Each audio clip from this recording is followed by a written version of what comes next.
சான்றோர் குப்பம் சுந்தர விநாயகன் திருவடிகள் வாழ்க வளர்க. இன்றைய தினம் அபிராமி பட்டர் அருளிச் செய்த அபிராமி அந்தாதியிலிருந்து 95வது பாடல். மன உறுதி பெற. நன்றே வருகினும் தீதே விலகினும் நான் அறிவது ஒன்றேயும் இல்லை. உனக்கே பரம் எனக்கு உள்ள எல்லாம் அன்றே உனதென்று அழித்து விட்டேன்.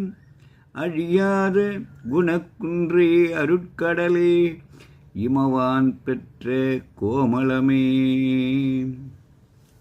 அபிராமித்தாயே, அழியாத குணக்குன்றே அருங்கடலே, மலையரசன் பெற்றெடுத்த அழகிய கோமளவல்லியே, எனக்கு உரிமை என்று எப்பொருளும் இல்லை. அனைத்தையும் அன்றே உன்னுடையதாக்கு